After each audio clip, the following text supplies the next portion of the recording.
be a neuro AI to the moon. It's a, name of channel, quite interesting and good indefinite life extension supporters channels, run by Netherlands activist. If we go to Twitter, there are a plethora resources there. I mean, there is a feed of vitalists. There is a feed wall of extreme longevity proponents, and not just one, but several. And activity there is big, but kind of dispersed and not well structured, not well organized. We do have there two chats because Telegram or Twitter has chats, but their interface is considerably worse than that in Telegram. For that reason, it's quite hard for us to organize similarly great chats in Twitter. There are also a few groups at Reddit. I'm not sure whether people who sit there regularly consider themselves as a separate, distinct group. Uh, Also, maybe having some interesting ideas and strategies on how to achieve, like how to contribute meaningfully to our case.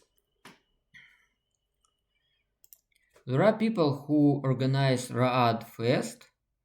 It's kind of a little bit strange because, uh, like, as what I've seen about this Raad Fest says that they just like celebrate the desire not to die or something like that. And I haven't heard about some meaningful political things coming out of that. Just, just celebration, just partying. And that might be also a good idea to attract into our area some of creative people like poets, designers, actors, artists, and so on. I don't. Maybe. Why not? Of course, I have completely forgotten about Don't Die movement. It arose relatively recently, but Brian Johnson is very uh, famous now.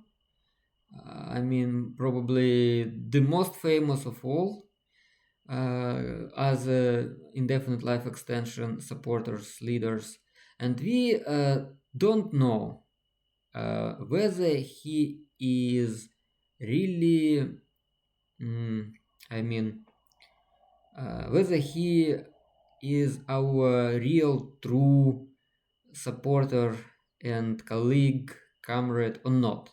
Like, obviously, he says always don't die, which aligns perfectly with our perspective, paradigm, but he concentrates too much on supplements, on healthy lifestyle, on good sleep.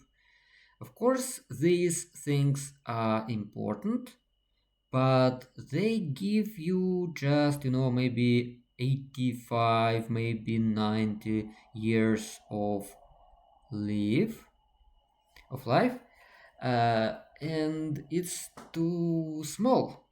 I mean, of course, it's needed. Of course, it's very useful. Of course, it improves your chances radically. Yes, if you live 10 years more, it improves your chances to live to the time when age and age-related diseases would be defeated radically. No, I mean, like plus 15%, for example, to the chance. So you had chance of like 50%, and now you have chance of 65%, but it's still quite far from 100%. And I'm not sure whether Brian Johnson has long-term plans to go into politics, into social political aspects, and try to organize some political parties, or lobby for increasing budget, increasing funding of NIH, NIA, ARPA-H, and so on. So increasing funding of diseases research, of aging research, and so on. But what he is doing is great, of course. He also organizes some local communities in many cities. And for example, I was very glad when I found that there is Don't Die community in Köln in Germany. That's great. I think that such communities concentrate people who might be the core of future political parties of indefinite life extension, who will ask for more funding of aging research. As for other organizations, we have a certain amount of people involved in pop-up cities and like states or special economic zones where regulation of experiments is easier and there is less regulations there. So certain experiments might be carried with less bureaucratic hurdles.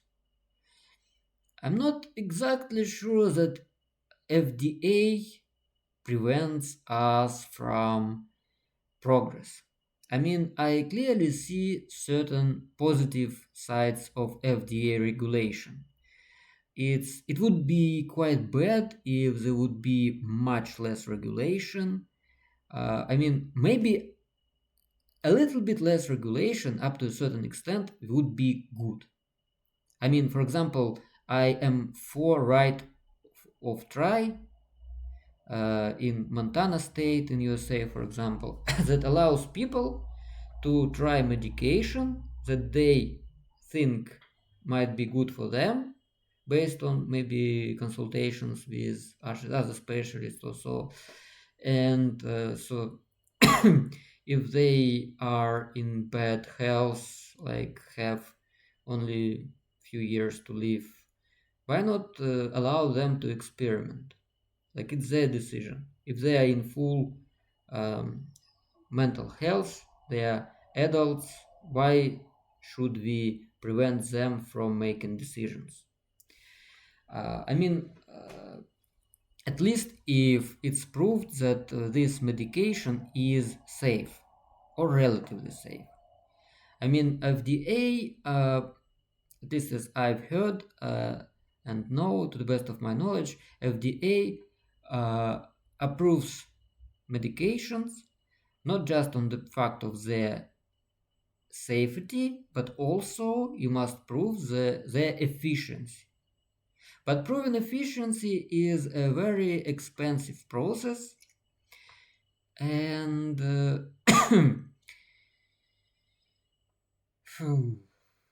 many people argue that maybe it's better first to allow to sell these medications based just on fact of their safety, and then we would see whether it's efficient or not.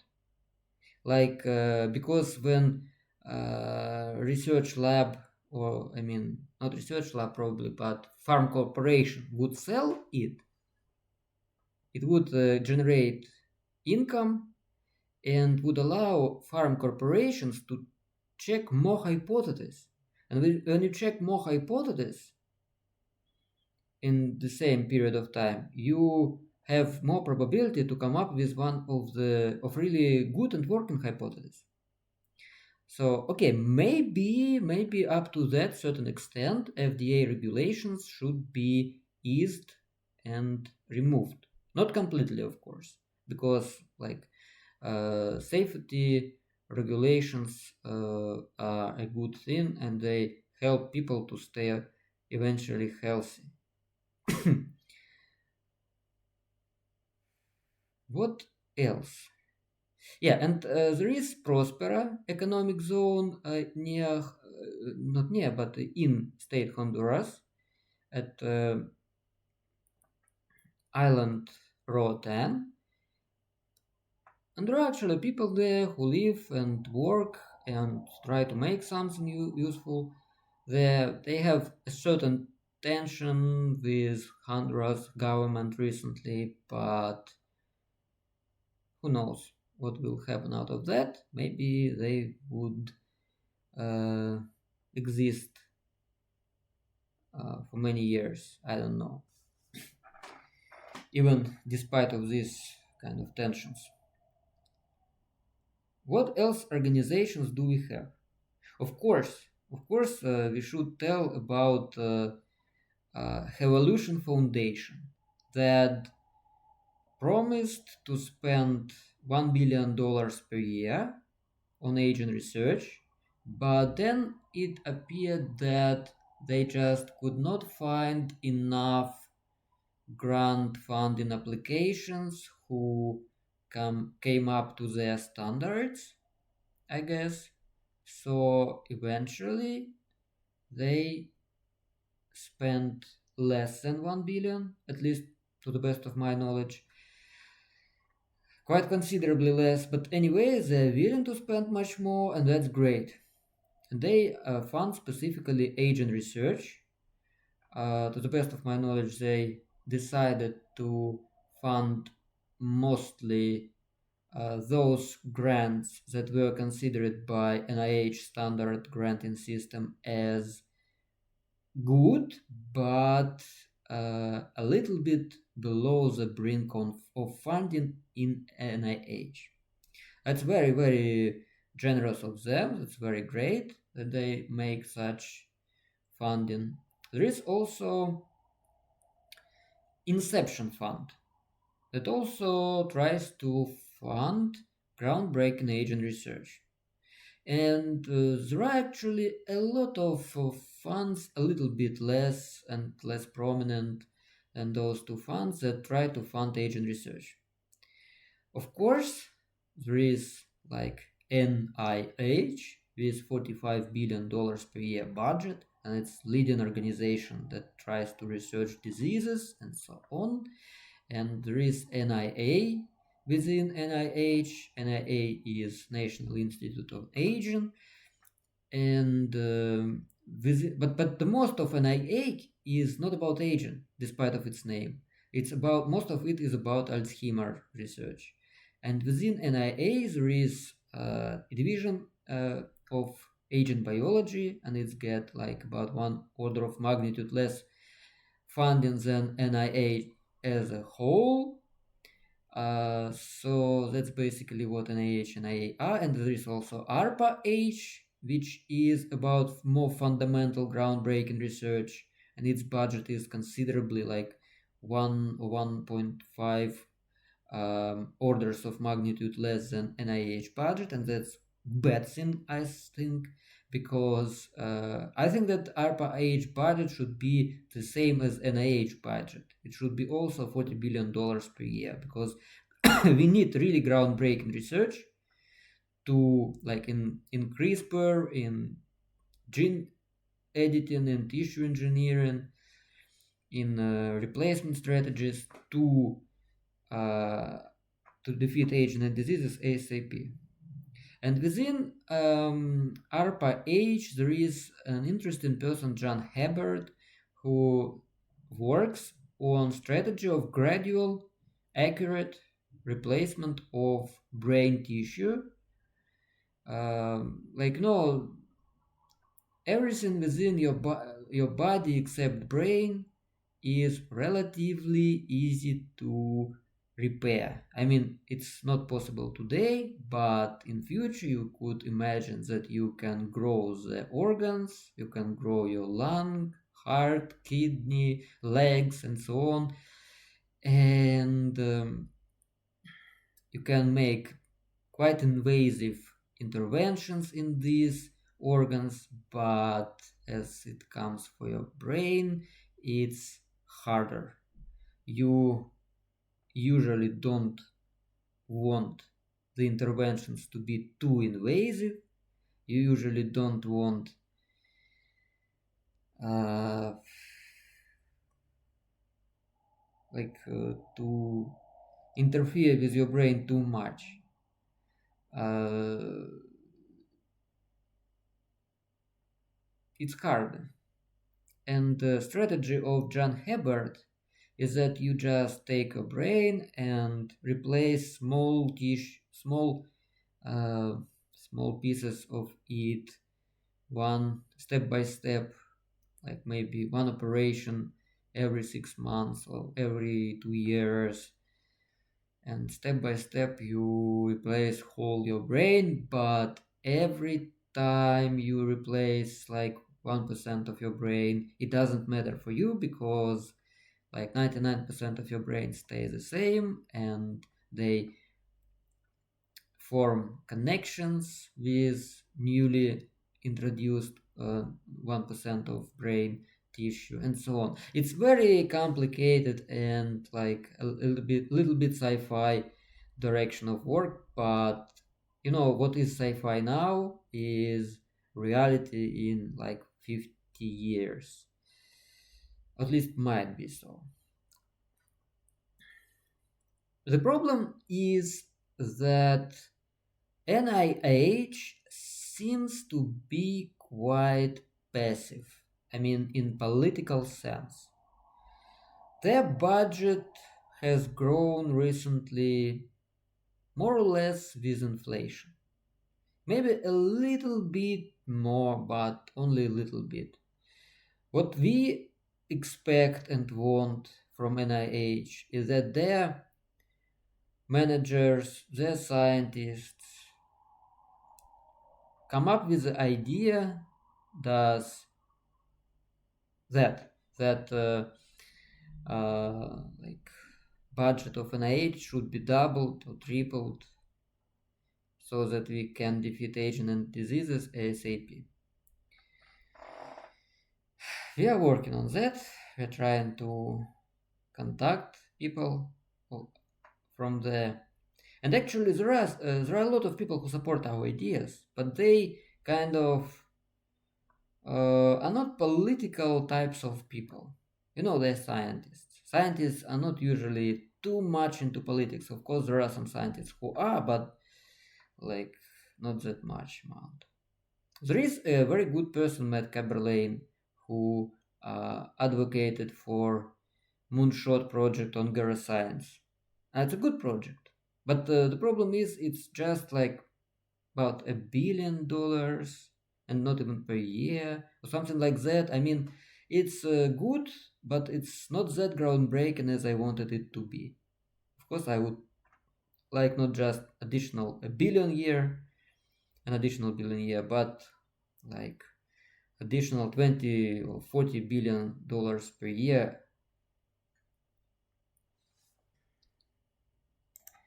There are some people who work in Wikipedia, and they also might be considered as a kind of organization, because they say that Wikipedia is a very popular resource, and if we edit it when appropriately in right places, we could generate a lot of interest from people and inform people massively, and that's also a good idea.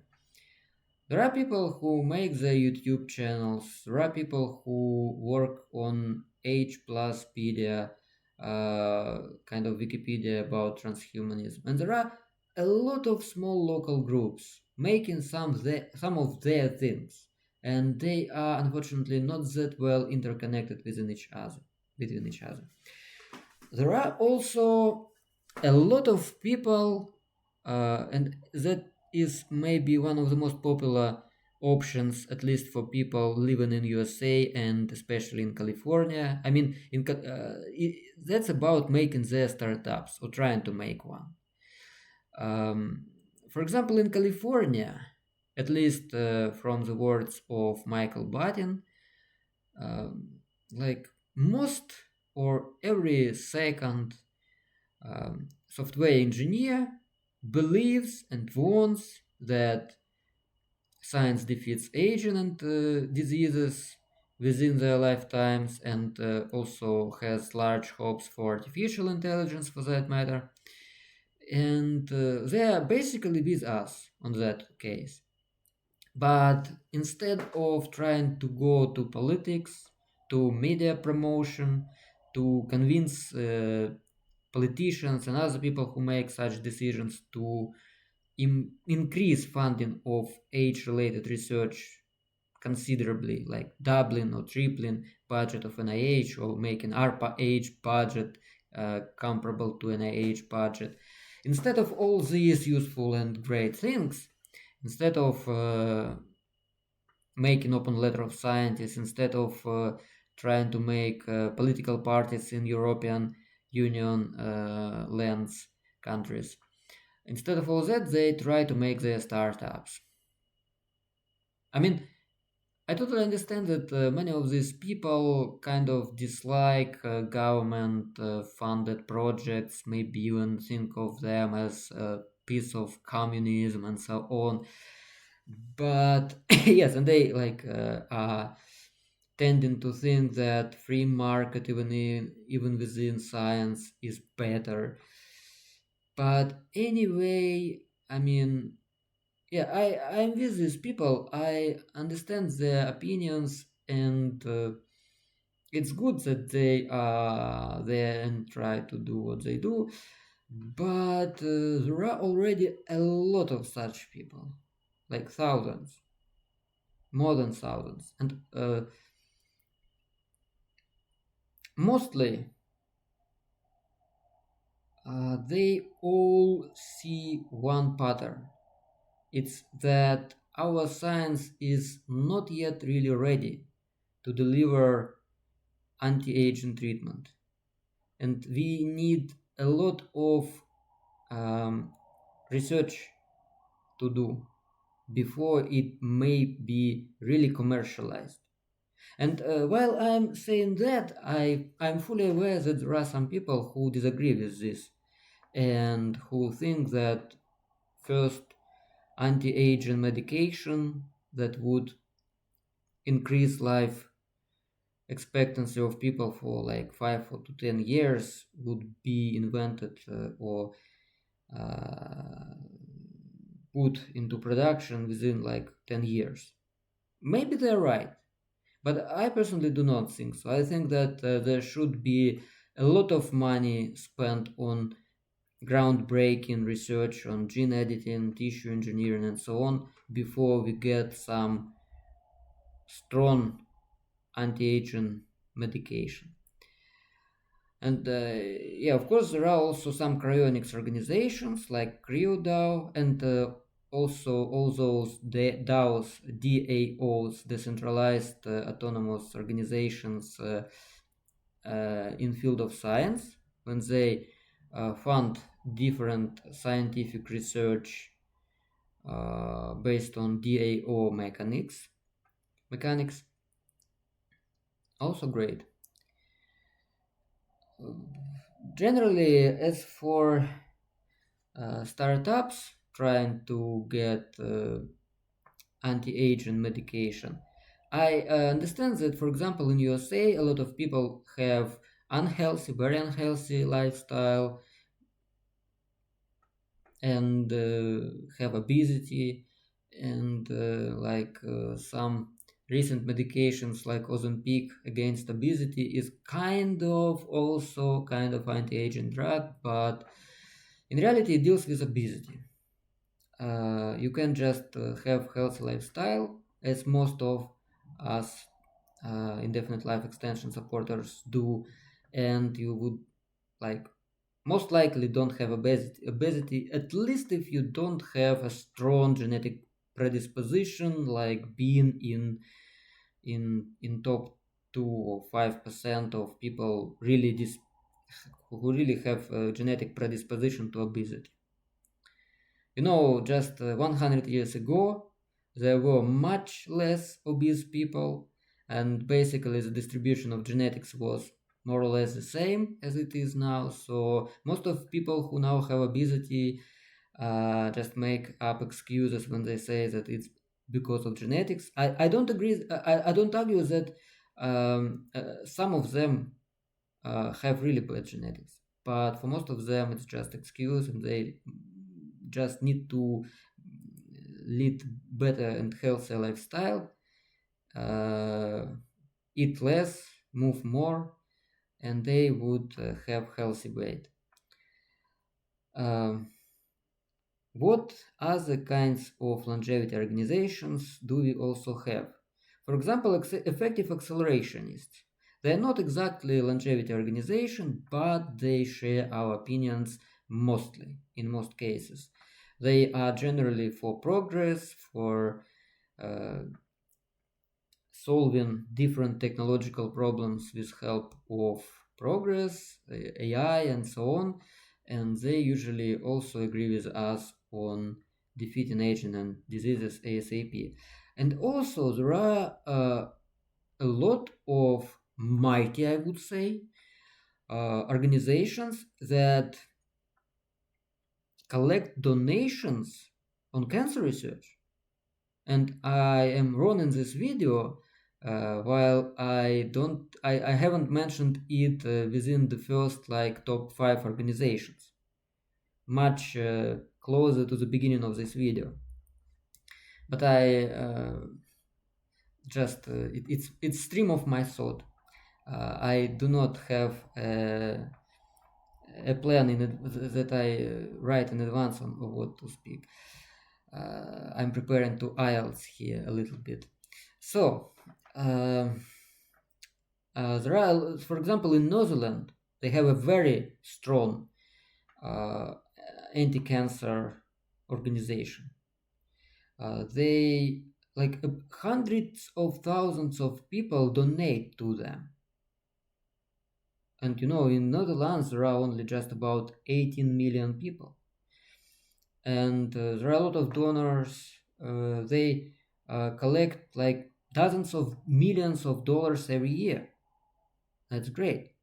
And if they put just like 10% of this amount into trying to lobby in Netherlands government on trying to organize their own political party and influence Netherlands politics so that Netherlands government funds more anti-cancer research, I firmly believe that they would achieve even more, much more, like order of magnitude more influence, maybe two orders of magnitude more influence. In Netherlands, there is no electoral threshold. There are 150 members of parliament, and you need to get just 0.67% of votes, which is about 70,000 votes, to get a seat in federal parliament. For Germany, for example, it sounds like magic. In Germany, they have 5% electoral threshold, and population of Germany is about 4 times larger than population of Netherlands. So it means that you need 2 million votes to get your people into parliament. Of course, in that case, you would have not just one member of parliament, but the whole fraction of about like 40 people in parliament, which partially alleviates this situation.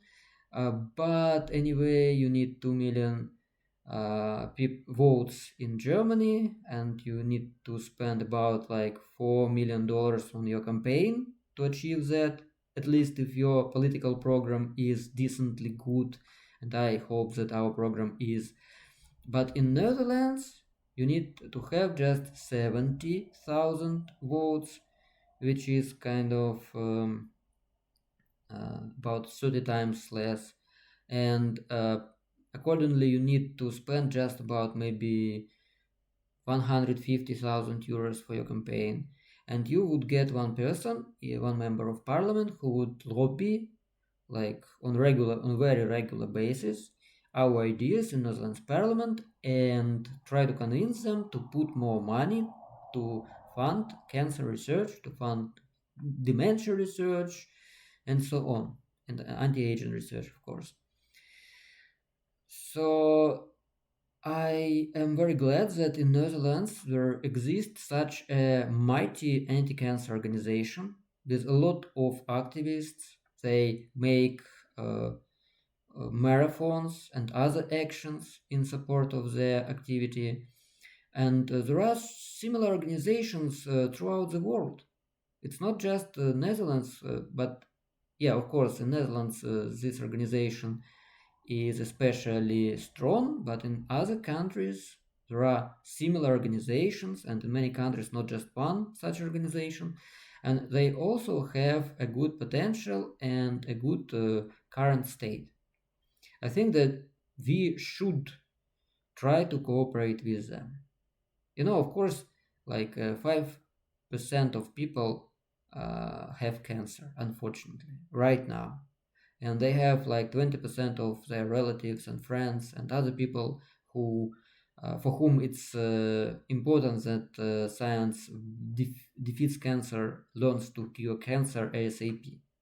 And if we uh, add to this also people with dementia and their relatives and so on, like we would easily come up with like half of the population who uh, suffers from aging and age-related diseases, and probably even almost all people on earth have like problems with health, not I mean not with their own health, but with health of some of their friends, colleagues, relatives. So our political program should be very understandable, very close to many people, because it affects them so emotionally deeply on many levels. That's our strength. It also means that we, besides creating our own parties, we should go to existing parties. For example, in Germany, we should go to SPD, to CDU, to CSU, to Greens, to FDP, Link, and so on. To all parties, basically, and try to convince them in our case. But again, to convince them in our case, it would be of great benefit to have an open letter of scientists. Because if we go there and say, there is already Gray who thinks it's possible. There is kind of George Church, who is a great person, and he also kind of thinks that it's possible. But George Church is a little bit more cautious in his words. There is, for example, Dublin Longevity Declaration, great initiative. About like 2 or 3 thousand scientists have signed that declaration.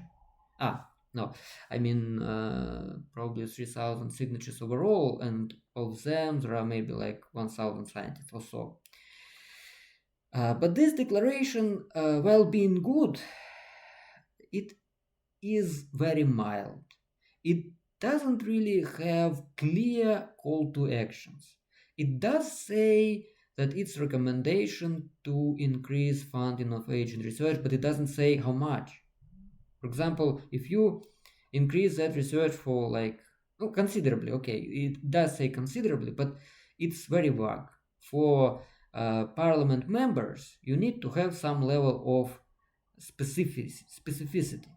Just say, for example, like $20 billion per year, or like 1% of GDP, or something like that. That's why I strongly believe that we need another Dublin Longevity Declaration, like point two, not necessarily from Dublin, but another longevity declaration, which would be much stronger. And we are working on that. But the problem is, all of us have their work, their duties. All of us strive to improve themselves, to increase our salaries and so on. I mean, not just because of egoistic motives, but also because we realize that when we have more money, we can spend more money for our case. And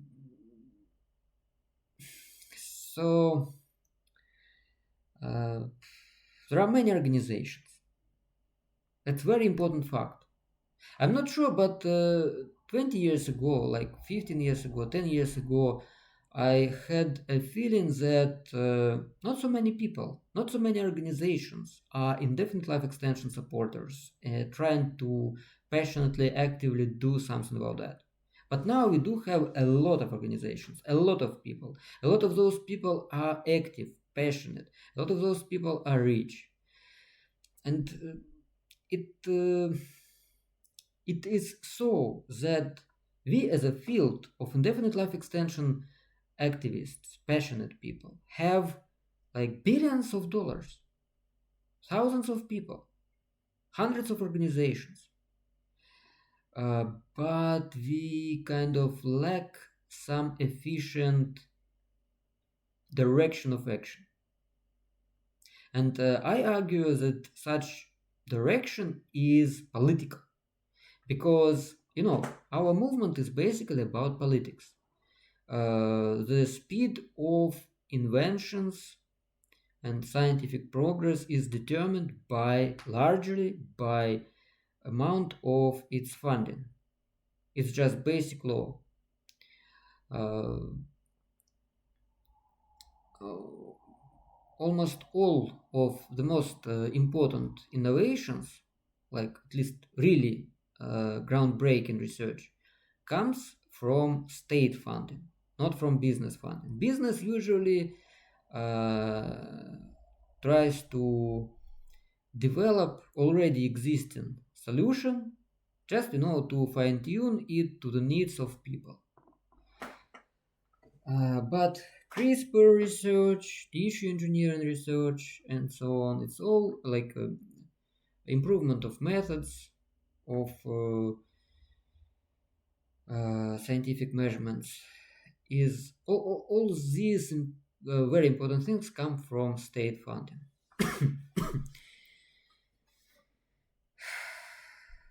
um, we need to unite our efforts. I don't say here that like all people should unite their efforts who support our ideas. I clearly understand that there should be like 3 or 4 options of where we should unite our forces. For example, people who are deeply interested in some startups should probably continue to do so, at least because they would get a lot of money, and having that kind of money, they would probably consider donate to our political case in future. That's very important direction of development. But one of the most important directions that we need to concentrate on is political activity in the direction of forming our own political parties, in making open letter of scientists demanding like $40 billion per year on accelerating age-related research and research on diseases and curing cancer ASAP and so on. That should be very important direction. And also, um, going to already existing parties and try to convince them. For example, in USA, the perspectives of third party are not that good historically, as we all know. In USA, it's better probably just to go to already existing Republican Party, Democratic Party, and try to convince them. There are also people, many of our supporters, for the diverse reasons, believe that politicians are kind of strange people who are strange, who possess their own strange motivations and so on. They're very rich, and they also think similarly about businessmen. They're very rich. Billionaires are awfully rich, and they kind of have different set of motivations. It's true and false at the same time. Of course, rich, influential people are a little bit different in their motivations, at least because they have covered some of necessities that we are striving for in our lives. But all of them, and that's important, all of them want to live. All of them, no, okay, maybe not all of them want to live forever. I mean, that's a kind of somewhat very not usual for people to consider. They come up with different fears, like, for example, what if it would be boring, overpopulation, and so on and so on. By the way, we have covered most of these arguments, I believe most of the most important counter arguments in many websites, Wikipedias, and so on, and we believe that our counter arguments to such fears are good, um, like fully answering why these fears are not very well founded, not very well based. But anyway, I mean, all of these politicians and rich people obviously don't want to have cancer, dementia, and other diseases. They don't want to see poorly, hear poorly, to have fragile bones, to have atherosclerosis, osteoporosis, and frailty, and COPD, and all kinds of suffering and bad mood and bad mental health that inevitably comes to every person, at least right now. I mean, currently in the in advanced stage, unfortunately. They all want to escape that. And I mean, at least I hope that they all understand that supplements are not enough. Oh, why not? We all understand that. Like, supplements can probably maybe help a little bit, while healthy lifestyle also helps predictably, and no, not very well predictably, of course. I mean, consistently, yeah. Like, gives more or less a few years, maybe 5 years, maybe 8 years, if we compare with person who lives relatively healthy lifestyle and not trying to actively harm themselves with a lot of smoking and so on. um, yeah, and politicians uh, and billionaires don't want to get cancer. And when they got cancer, they really want science to make something, medicine to make something, that they don't have cancer anymore. And they the statistics between them is similar to statistics for general population. I mean, 5% of politicians and billionaires have cancer. 20% of politicians and billionaires have relatives of their or their close friends who have cancer. And even more so if we include here dementia and other diseases. So in that respect, they are very similar to us, common people. And that is what unites us. So, for example, when some people ask me, like, why do you think that politicians or billionaires would be so altruistic that they would uh, try to make something to help us to live longer, to not have cancer, and so on? I usually respond that, they are also people. They also susceptible to diseases.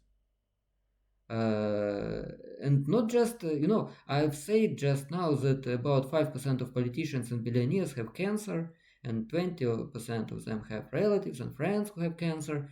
Those numbers are underestimations. They are understated because the average age of politicians and billionaires is higher than average age of general population.